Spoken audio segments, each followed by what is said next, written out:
Welcome students, চলো দেখে নি দর্পণের মেরু, বক্রতা কেন্দ্র, বক্রতা ব্যাসার্ধ, উন্মেষ এবং প্রধান অক্ষ কি কি একটা ছবির মাধ্যমে।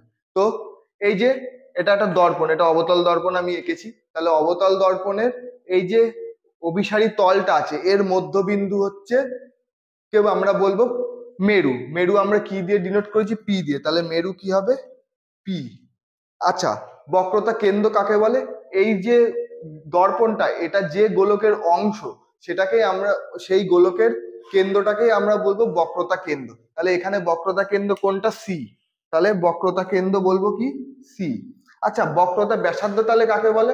কেন্দ্র থেকে মেরু, মেরুটা একটা পরিধির উপরে একটা যে কোনো বিন্দু, মেরুর বিন্দুটাই তো। তাহলে বক্রতা কেন্দ্র থেকে মেরু পর্যন্ত যে দূরত্ব তাকেই আমরা বলবো এই দর্পণের ব্যাসার্ধ। তাহলে দর্পণের বক্রতা ব্যাসার্ধটা হবে সিপি। আচ্ছা, প্রধান অক্ষটা তাহলে কি?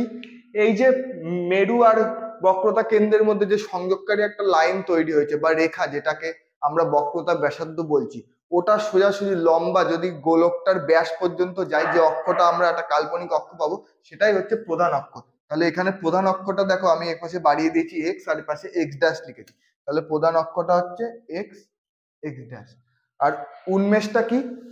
এটা তো একটা গোলকের অংশ, এটা একটা বৃত্তচাপ, তাই এই পুরো এই বৃত্তচাপটাই দর্পণের, এই গোলকের এই বৃত্তচাপটাই দর্পণের অভিসারী তলটাই হচ্ছে উন্মেষ। তাহলে এখানে এম আর এম ড্যাশ দিয়ে আমি ডিনোট করেছি। তাহলে দর্পণের উন্মেষ হবে এম, এম ড্যাশ। তাহলে আশা করছি তোমরা একটা ছোট্ট ভিডিওর মাধ্যমে এটাকে আমি ভালোভাবে বোঝাতে পারলাম।